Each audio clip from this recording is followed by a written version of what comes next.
Welcome back everyone, welcome to civil services study.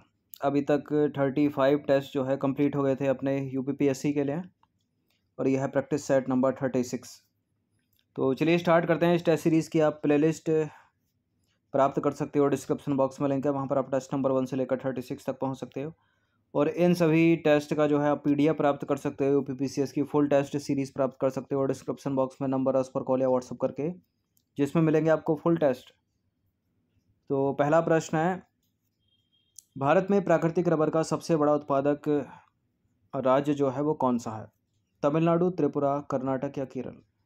Bharat में प्राकृतिक rubber यानी नेचुरल रबर का जो सबसे बड़ा उत्पादक है वो है केरल।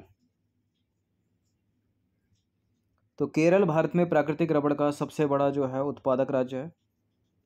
इसके प्रमुख क्षेत्र जो हैं वो है एर्नाकुलम, कोलोनाड, कोझिकोड, कोट्टम, कोल्लम। और भारत के अन्य रबर उत्पादक राज्यों की बात करें तो तमिलनाडु है, कर्नाटक है, त्रिपुरा है, असम है, अंडमान निकोबार है और गोवा है। क्वेश्चन नंबर 2 पर आ जाइए। भारत में तंबाकू बोर्ड का मुख्यालय कहाँ पर है?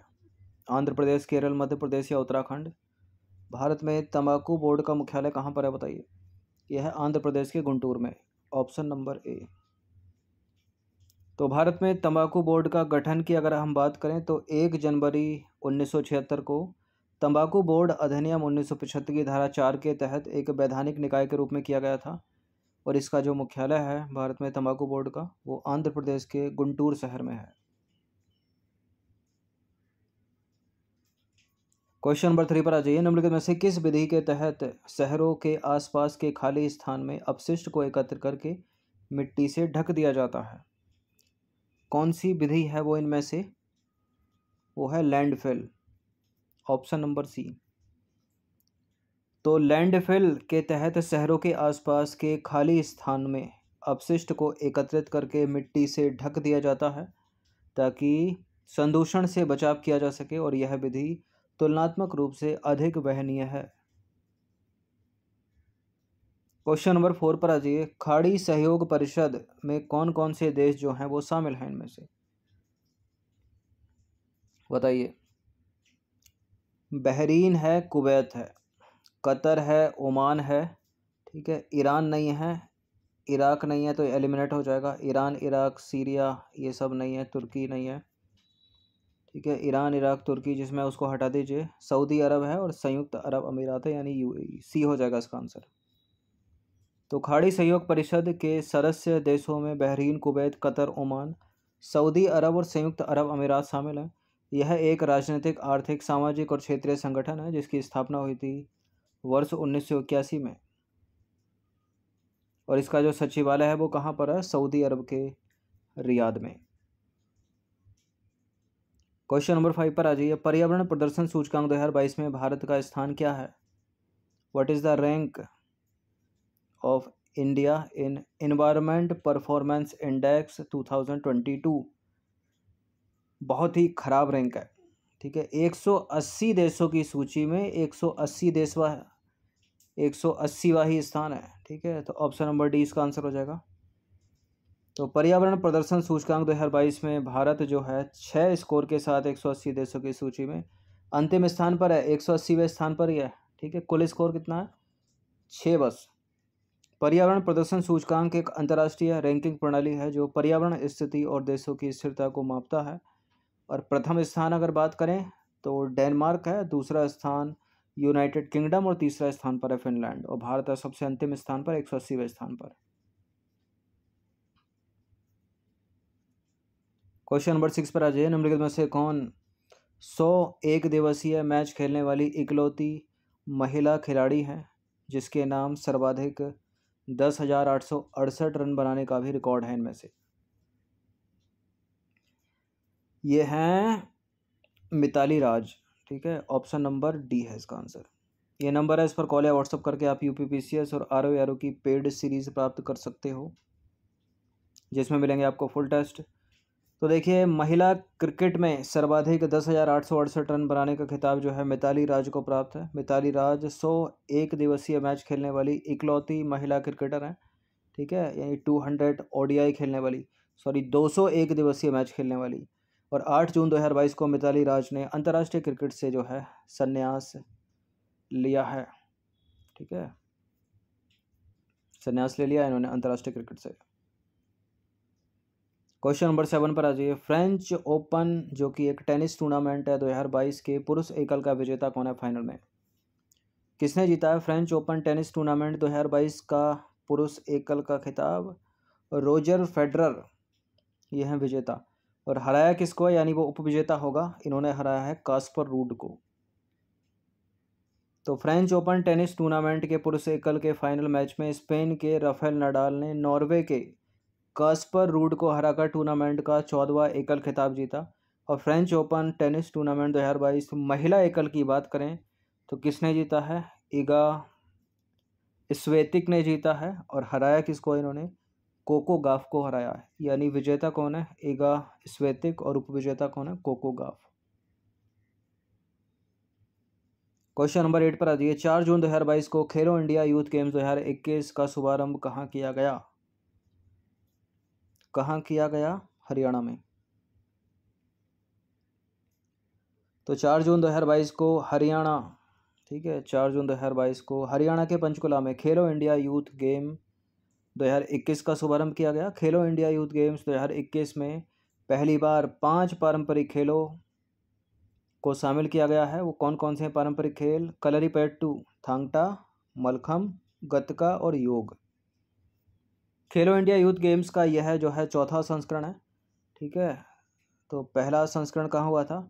इसका पहला संस्करण हुआ था 31 जनवरी 2018 को नई दिल्ली में इंदिरा गांधी इंडोर स्टेडियम में। और दूसरा कहाँ हुआ था? महाराष्ट्र के पुणे में 9 जनवरी से 20 जनवरी 2019 तक। और तीसरा कहाँ हुआ था? तीसरा हुआ था 18 जनवरी से 30 जनवरी 2020 तक असम के गुवाहाटी में। ठीक है, नई दिल्ली है ये। क्वेश्चन नंबर 9 है। रामप्पा मंदिर से रिलेटेड कुछ स्टेटमेंट है यहाँ पर, 3 बताना कि 4 स्टेटमेंट है, बताना कि इनमें से कौन सा एक गलत है। देखिए, रामप्पा मंदिर जो है वो तेलंगाना में स्थित है और इस मंदिर को रुद्रेश्वर मंदिर के रूप में भी जाना जाता है। और यह मंदिर काकतीयों की विशिष्ट शैली का उदाहरण प्रस्तुत करता है और इसे अभी तक यूनेस्को की विश्व धरोहर स्थल की सूची में शामिल नहीं किया गया है। रामप्पा मंदिर या रुद्रेश्वर मंदिर जो भगवान शिव को समर्पित एक मंदिर है, करेक्ट है पहला स्टेटमेंट, दूसरा वाला भी करेक्ट है। यह मंदिर काकतीयों की विशिष्ट शैली का उदाहरण प्रस्तुत करता है और इसे यूनेस्को की विश्व धरोहर स्थल की सूची में शामिल किया गया है। ठीक है, गलत है डी वाला स्टेटमेंट यहाँ पर। तो तेलंगाना के मुलुगु जिले में स्थित या अवस्थित है रामप्पा मंदिर, काकतीयों की विशिष्ट शैली का जो है उदाहरण प्रस्तुत करता है। यह मंदिर यूनेस्को की विश्व धरोहर स्थल की सूची में शामिल है। तो डी वाला स्टेटमेंट हो गया गलत, मतलब डी वाला अपना स्टेटमेंट जो कथन है वो गलत है, अतः विकल्प जो है वो डी ही सही है। ठीक है, सही उत्तर डी है क्योंकि डी ही गलत हमको ढूंढना है उसमें। इस मंदिर को रुद्रेश्वर मंदिर के नाम से भी जाना जाता है। भगवान शिव का यह एकमात्र मंदिर जिसका नाम इसके बनाने वाले शिल्पकार के नाम पर रखा गया। क्वेश्चन नंबर 10 पर आ जाइए। पारिस्थितिक तंत्र बहाली पर संयुक्त राष्ट्र दशक को किस अवधि के लिए घोषित किया गया है? वर्ष 2021 से 30 तक, 22 से 31 तक, 23 से 32 तक या 21 से 31 तक? वर्ष 2021 से जो है 30 तक। तो पारिस्थितिक तंत्र बहाली पर संयुक्त राष्ट्र दशक वर्ष 2021 से वर्ष 2030 तक की अवधि को घोषित किया गया है। तो ए इसका आंसर हो जाएगा। क्वेश्चन नंबर 11 पर आ जाइए। मंत्री परिषद में सम्मिलित होते हैं, बताइए, मंत्री परिषद में सम्मिलित होते हैं केवल कैबिनेट स्तर के मंत्री, केवल मंत्री एवं राज्य मंत्री, कैबिनेट मंत्री, राज्य मंत्री एवं उपमंत्री, कैबिनेट स्तर के मंत्री एवं उनके सचिव। देखिए, मंत्री परिषद में प्रधानमंत्री भी होते हैं, कैबिनेट मंत्री भी होते हैं, राज्य मंत्री भी होते हैं और उपमंत्री भी होते हैं। तो विकल्प डी इसका करेक्ट आंसर हो जाएगा। अगर प्रश्न पूछता कि कैबिनेट में सम्मिलित होते हैं तो कैबिनेट में केवल कैबिनेट स्तर के मंत्री होते हैं, लेकिन यहाँ उत्तर डी होगा। तो मंत्री परिषद में प्रधानमंत्री, कैबिनेट स्तर के मंत्रियों सहित राज्य मंत्री एवं उपमंत्री शामिल होते हैं, जबकि कैबिनेट या मंत्रिमंडल में प्रधानमंत्री सहित कैबिनेट स्तर के मंत्रियों की एक परिषद होती है जिसमें केवल कैबिनेट मंत्री या कैबिनेट स्तर के मंत्री होते हैं, याद रखिएगा। 12वां प्रश्न है, निम्नलिखित में से किस स्थिति को सूचना के अधिकार अधिनियम को भारत के राष्ट्रपति की स्वीकृति प्राप्त हुई थी? राइट टू इंफॉर्मेशन एक्ट को भारत के राष्ट्रपति की स्वीकृति, इंडियन प्रेसिडेंट की स्वीकृति जो है कब प्राप्त हुई थी?